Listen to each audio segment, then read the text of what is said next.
अस्सलाम वालेकुम वरहमतुल्लाहि वबरकातुहू। My dear brothers and sisters, मैं जल्दी से आपको एक बड़ा ही अहम पैगाम देना चाहता हूँ, और वो ये कि अल्हम्दुलिल्लाह रमज़ान का आखिरी अशरा जो है वो आ पहुंचा है। और इसका मतलब ये है कि इन्हीं 10 रातों में हमें लैलतुल क़द्र की रात जो है वो इंशाअल्लाह रहमान नसीब हो जाएगी।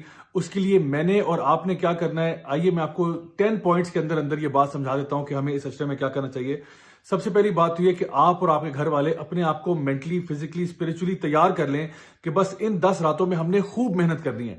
जैसे कि नबी करीम सल्लल्लाहु अलैहि वसल्लम अपनी जो वेस्ट बेल्ट है उसको टाइट कर लेते थे इस आखिरी अशरे के अंदर, और खुद भी जागते थे, अपने घर वालों को भी जगाते थे और रातों को दिन जैसा बना देते थे। यानी पूरी पूरी रात जो है वो अल्लाह ताला की इबादत होती, अल्लाह को याद किया जाता, दुआएं की जाती। तो हमने भी इंशाल्लाह बिल्कुल इसी तरह से करना है कि अपनी रातों को बिल्कुल जगा देना है। इसके अलावा ये कि ये जो आखिरी 10 रातें हैं, इनकी 10 की 10 पे हमें इबादत करनी चाहिए।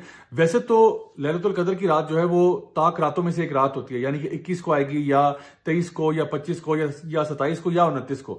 लेकिन मैं 10 की 10 इसलिए कह रहा हूं क्योंकि अक्सर औकात हमारा वो डेट के मामले में भी इख्तिलाफ हो जाता है। कोई कहता है जी इस मुल्क के मुताबिक हम चल रहे हैं, इस मुल्क के मुताबिक चल रहे हैं, तो वो सारी बहस ही खत्म हो जाती है। वैसे भी आपको मालूम होगा कि जो लोग इत्तिकाफ बैठते हैं, अल्हम्दुलिल्लाह वो अगर 10 रातों के लिए वहां बैठे हैं तो इंशाल्लाह उनको तो लैलतुल क़द्र की रात मिल ही जाती है।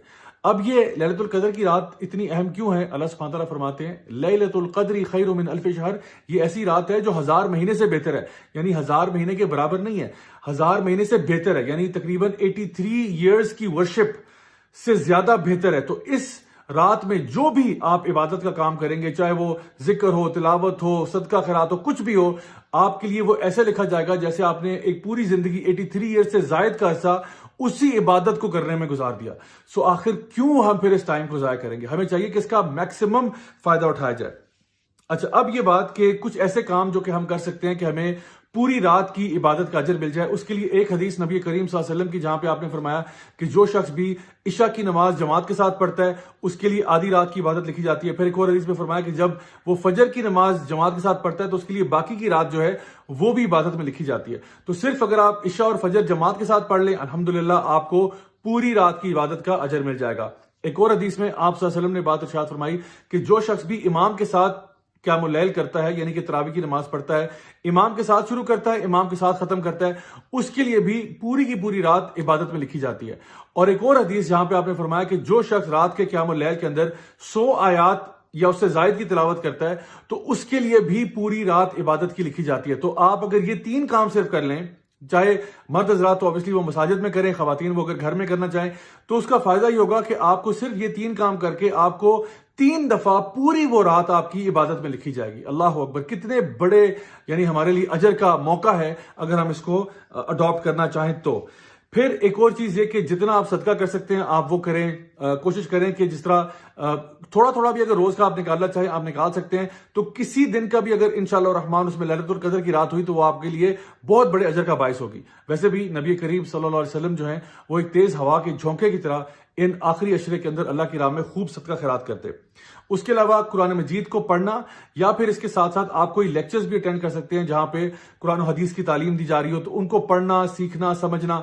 इसके अलावा एक और चीज जो आप कर सकते हैं वो ये है कि बुक्स का पढ़ना, चाहे वो तफसीर की बुक्स हो या हदीस की बुक्स हो या कोई भी ऐसी बुक्स जो कि आपको आपके ईमान में इजाफा करती हैं, और फिर इसी नॉलेज को दूसरों तक पहुंचाना, किसी ना किसी फॉर्म ऑफ दावा के अंदर एंगेज करना, लोगों तक इस खैर की बात को पहुंचाना, ये भी एक बहुत ही जबरदस्त नेक काम है जो आप कर सकते हैं।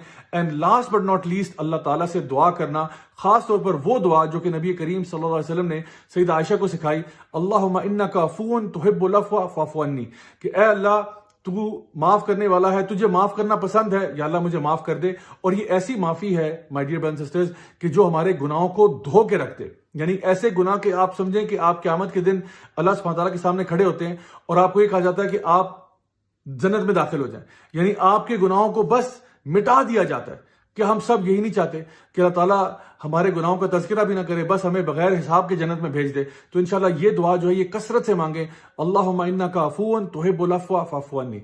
इंशाल्लाह मैं दुआ करता हूँ कि अल्लाह ताला हम सब से हमारी तमाम इबादत कबूल फरमाए और हम सब से राजी हो जाए, हमें दुनिया में भी खैर अता फरमाए और आखिरत में जन्नतुल फ़िरदौस में मिलना नसीब फरमाए। वस्सलामु अलैकुम वरहमतुल्लाहि वबरकातुहू।